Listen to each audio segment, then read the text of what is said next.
Ito ang buod at buong nilalaman ng privilege speech ni Senador Rodante Marcoleta noong Mayo 6, 2026, kung saan diretsahang inalmahan, tinugunan at pinabulaanan niya ang lahat ng paratang at pasaring ni Senator Ping Lacson laban sa kanya. Noong Mayo 5, nagsalita si Senator Lacson at naglabas ng ulat ng Blue Ribbon Committee. Ipinakita niya ang isang dokumento na sulat, umano ng yumaong DPWH-USEC, Catalina Cabral na nakasulat, Kong Marcoleta, 500, na ang ibig sabihin daw ay humingi o nakakuha siya ng 500 milyon na pondo, allocables kapalit ng pag-apruba kay dating kalihim bonoan noong nasa Commission on Appointments pa siya. Tinawag itong bukulan o suhol. Ito ang direktang paratang at pasaring niya kay Marcoleta. Ito ang mga mahahalagang punto na sinabi niya sa kanyang talumpati. Pawang gawa-gawa at paninira lang ito. Ito ay palabas lang, pagpapalabas ng duda at paninira sa pangalan ko. Walang matibay na ebidensya, kundi piraso lang ng sulat na walang lagda, walang petsa at walang patunay kung paano nakuha. Sinabi niya, hindi ko tinanggap, hindi ko hiningi, at wala akong kinalaman sa anumang pera. Ang pag-i-endorso ng proyekto ay karaniwang gawain ng mambabatas, ginagawa ito ng lahat, hindi kasalanan, at hindi ibig sabihin ay may katiwalian. Tinawag niya ito na ganti, lamang dahil siya ang matigas na pumupuna at kumokontra sa paraan ng pag-iimbestiga ni Lacson. Dahil ako lang ang nagsabing gawin mo ng tama ang trabaho mo, kaya ako ang pinatamaan niya. Pinili lang niya ang pangalan ko. Galit na tanong niya. Marami pang pangalan at opisyal ang nabanggit sa mga saksi at pahayag, pero ingat na ingat siyang huwag silang pangalanan. Pero sa akin, hayagan at diretsahan niya akong isinama. Bakit? Kasi pumupuna ako sa kanya. Sinabi niyang pinipili lang ni Lacson kung sino ang sisisihin, hindi naghahanap ng tunay na katotohanan. Hindi na ito investigasyon, ito ay paninirang puri. Nadismaya ako sa iyo, Sen Lacson. Inamin niya, noon mataas ang respeto ko sa iyo. Hinangaan kita nung ikaw ay Chief PNP at matuwid ka. Pero ngayon, unti-unting gumuho ang respeto ko. Nagbago ka na. Hindi na ikaw ang kilala ko dati. Sinabi niyang nagbabago na ang ugali nito. May kinikilingan, may itinatago, at hindi sumasagot sa mga tanong. Binatikos niya ang pagtanggi ni Lacson na sagutin siya sa Senado. Bakit ayaw mong sumagot? Kung totoo ka, harapin mo ako. Kung ganito lang din pala ang kahihinatnan, bakit kailangan pa niyang paabutin ng ilang buwan ang paglalahad kung ang tunay na nais ay may paalam sa taong bayan ang kinahinatnan ng mga pagdinig? Kaya ang isa pong pinakamalaking tanong ng lahat ay nasaan po yung progress sa paghahanap ng bayan ng katotohanan? Ano na po ang nangyari sa komite na siyang dapat nangunguna sa pagsisiwalat ng korupsyon at sa paghahanap ng pananagutan? Baka naman ang tunay na problema ay hindi ang kakulangan ng pirma, kundi ang kakulangan sa political will na dalhin ang investigasyon sa natural na tinutumbok nitong direksyon hanggang sa pinakadulo ng pananagutan. If there's a will, there's a way. Bungad ni Senator Lacson kahapon. Kilala siyang magaling na investigador nung panahon niya sa kapulisan. Kung nanaisin niya talaga na tuntunin ang katotohanan sa pamamagitan ng ebidensya na kanyang binigyan pa ng diin, dapat ay hindi niya tinitigilan o ipinagpapaliban ang mga pagdinig. Sinasabi niya na marami daw akong dahilan kung bakit hindi ako pumipirma sa partial report. Ngunit mas marami akong katanungan sa kanyang sariling mga dahilan kung bakit hindi matapos-tapos ang investigasyon ng Blue Ribbon patungkol sa bagay na ito. May mga napako at pabago-bagong desisyon tulad ng Abril 14, naka-schedule ang pagpapatuloy ng hearing sa Blue Ribbon Committee ngunit biglang ipinagpaliban. Ngayon naman, ang kondisyon sa partial report na hindi raw magpapatuloy, Ginoong Pangulo, ang pagdinig hanggat hindi napipirmahan ang partial report. Isa itong malinaw na pag-atras sa nauna niyang sagot sa akin nung siya'y direktang tanungin ko sa bulwagang ito, Ginoong Pangulo. Gaya ng pagtiyak niyang ipagpapatuloy ang investigasyon nang lumabas ang balita tungkol sa pagkahuli ni Zaldico. The quest for truth has been effectively hostaged by the whims of the chairperson who emphasized that he respects the decision of his members, but then said that there will no longer be any hearings unless and until the partial report has been signed. He also said that he wants a healthy discussion, yet won't accept any interpellations. Ano po ba talaga, kuya? Senator Lacson is indeed consistently inconsistent, invoking transparency when convenient, but resisting accountability the moment questions are directed at him and his report. Mr. President, are all members of the committee mandated or obligated to sign committee reports? Can members of the BRC be compelled to sign a partial report? There is nothing in our rules that say so, Mr. President, because his statements appears to imply that the delay in the release of the committee's partial report is the fault of the committee members themselves. How can the chair say that refusal to sign is tantamount to blocking the committee report? Isn't it the minority who submitted the so-called minority report to awaken the committee chair in submitting the report that was long overdue? Siya ay iniluklok ng taong bayan sa posisyon dahil sa tiwala nila sa isang tinaguriang independent fiscalizer ng Senado. Kumisan nga, Ginoong Pangulo, ay na-associate siya bilang corruption czar, moral crusader, Mr. Clean, Mr. Righteous, Holy Willy, grabbuster. Ngunit imbis na gampanan ang kanyang tungkulin sa mamamayan, gumagawa pa siya ng isang imposibleng kondisyon, ang pagpirma sa partial committee report para lamang hindi ituloy ang pagdinig. Moreover, Senator Lacson is again spreading this false narrative na kapag hindi ka pumirma, hindi mo sinusuportahan ang pagtataguyod ng accountability laban sa korupsyon. Let's correct this false narrative, Mr. President. Hindi minamandato ng tuntunin ng Senado na ang lahat ng miyembro ng komite na pumirma sa bawat report na nilalabas ng komite. At the most of it, sumasang-ayon ka kaya ka pumirma. So let this be a clarification to the false narrative being peddled by the chairperson. I haven't signed the report not because I don't advocate for accountability, but because the report itself is incomplete and thus could be biased, Mr. President. To press the committee members into signing a document they are not fully convinced risks compromising both the integrity of the process and the credibility of the committee. Anong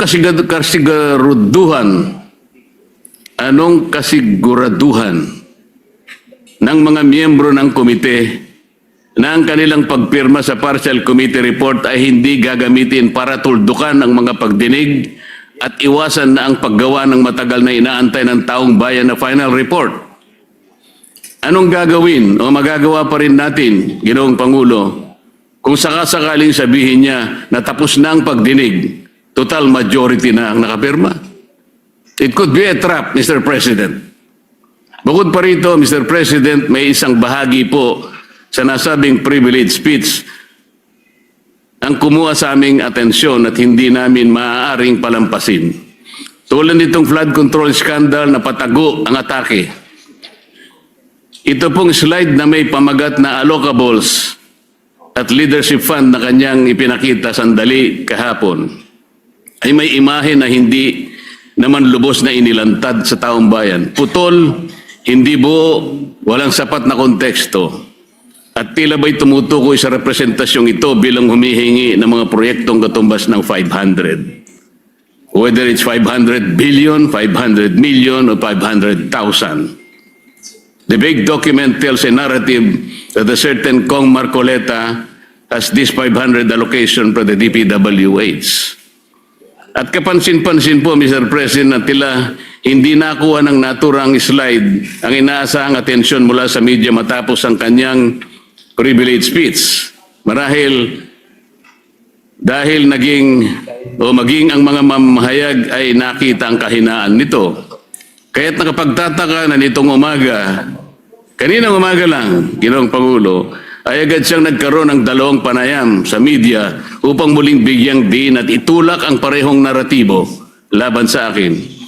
Para bang hindi naging sapat ang privilege speech sa session hall at kailangan pang palawigin ito sa media upang masigurong kakalat ang malisyosong pagpapahiwatig kahit kulang sa linaw at sustansya.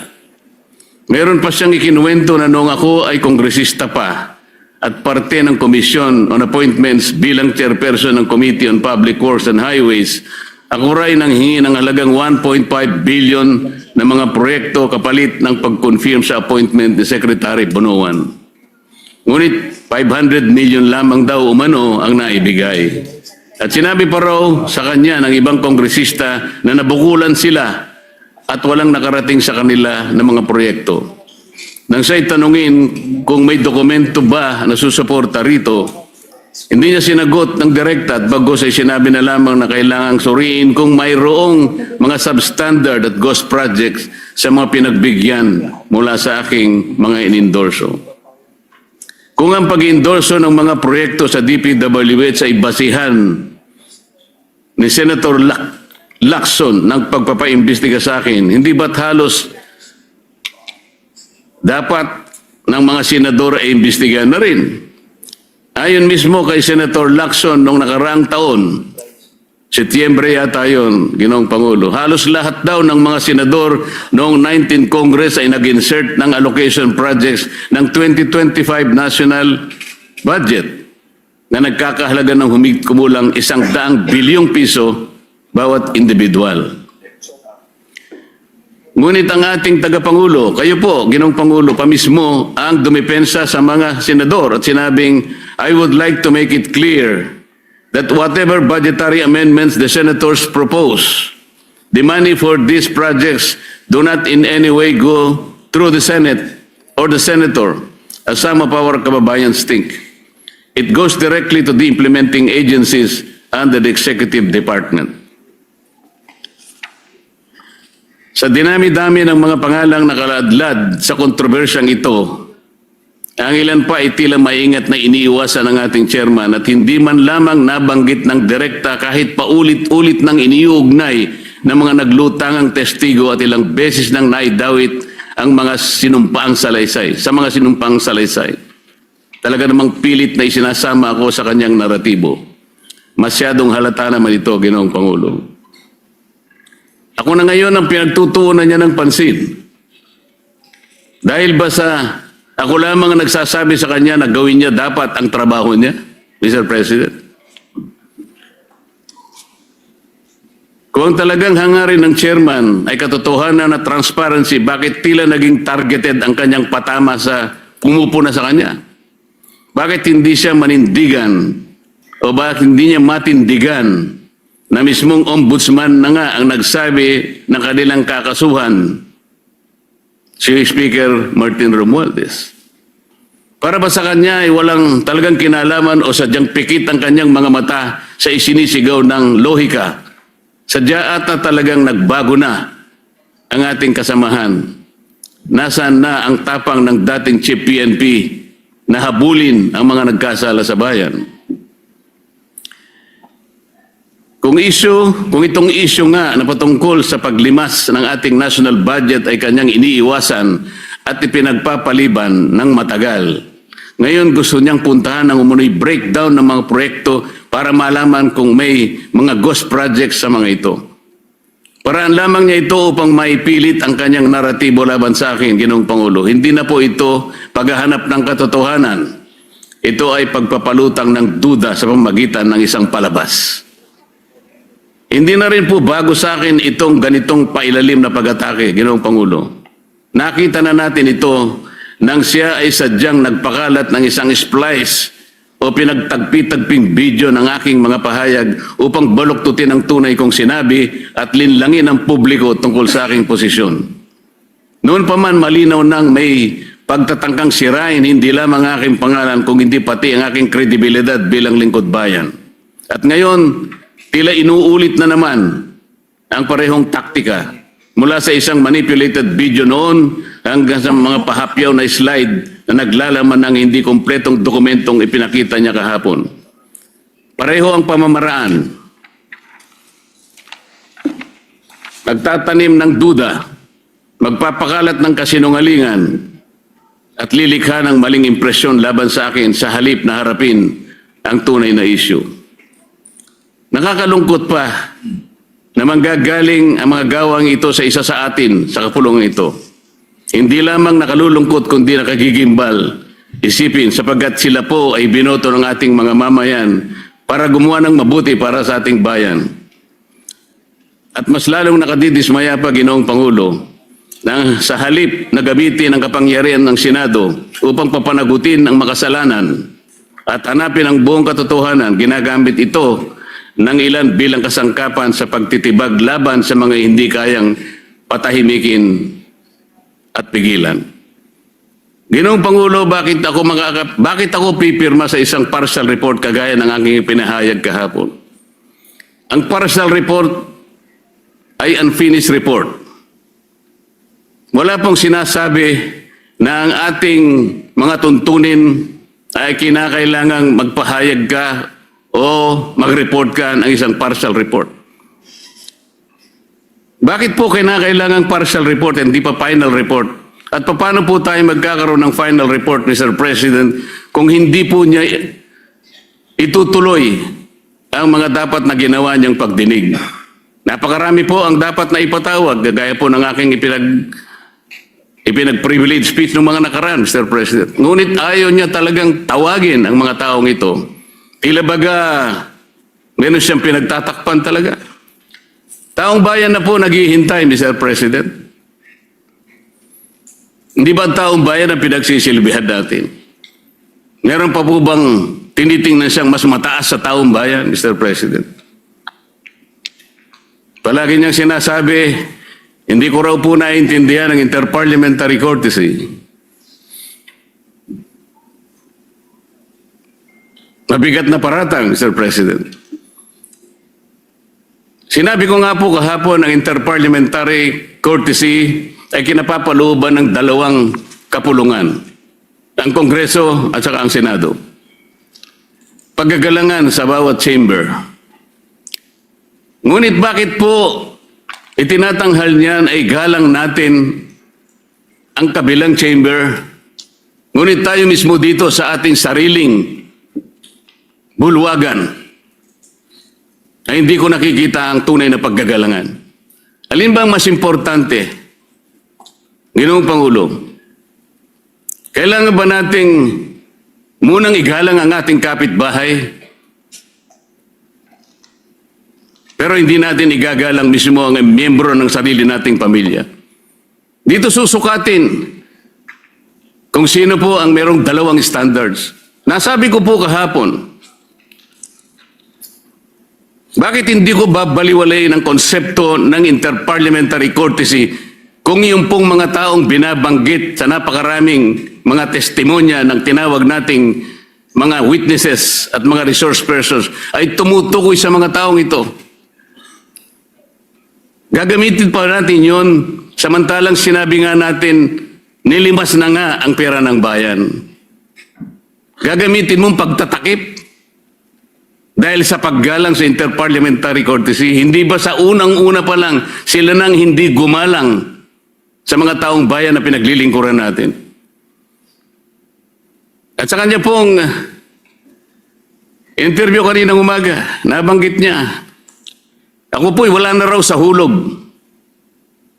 Hindi ko raw po maintindihan na tumayo siya rito at sinabi niya na ayaw muna niyang sumagot. He cannot yield to the floor until and unless the partial report has been signed by the majority.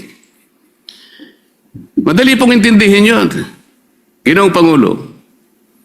Ayaw niya talagang ituloy ang pagdinig sapagkat gagawin niyang kondisyon na kinakailangan muna na mapirmahan ang partial report. Saan ka naman nakakita ng ganong klaseng pangangatwiran?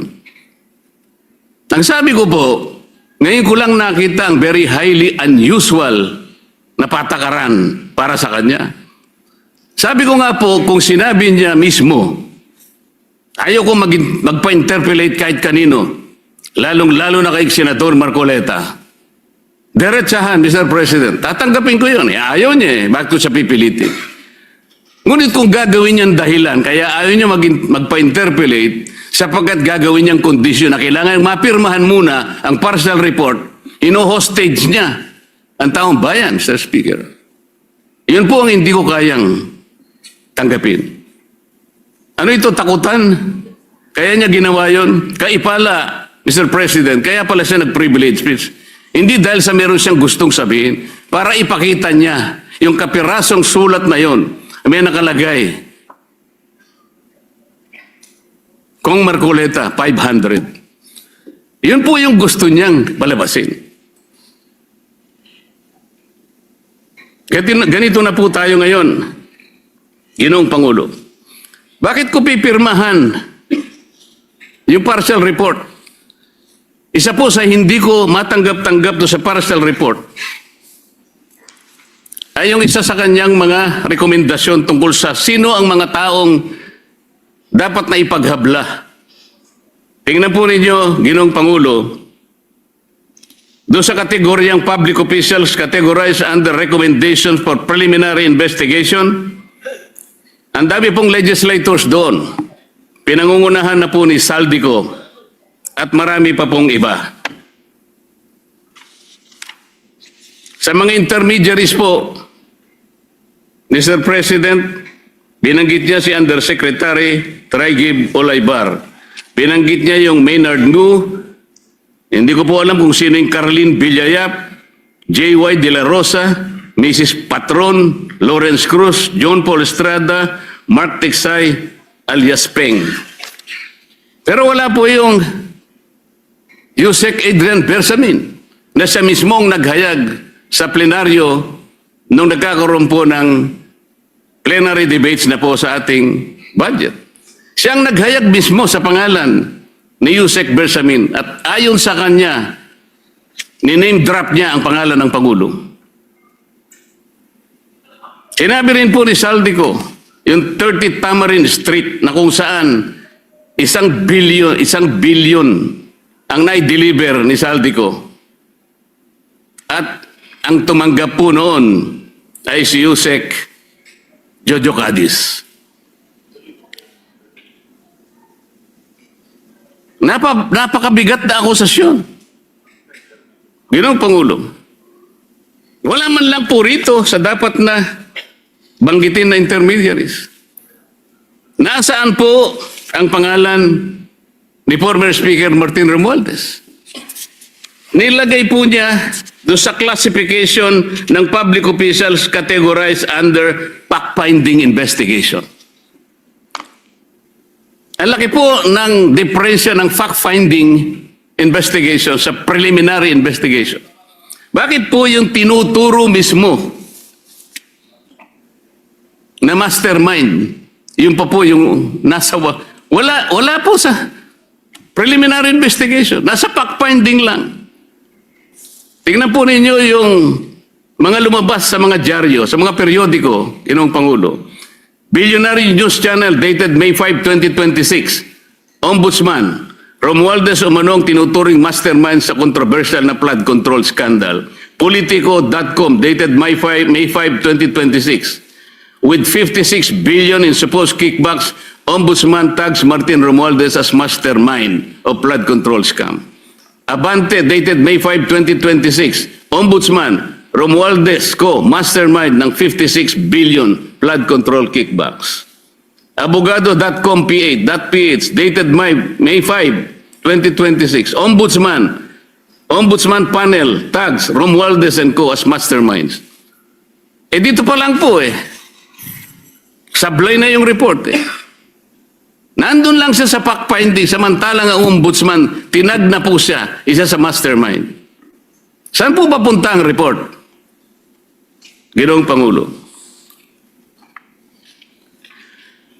Ginoong Pangulo, ang Senado ay hindi dapat maging entablado para sa mga intrigero na alam naman natin kung ano ang totoong motibo. Maraming salamat po, Ginoong Pangulo.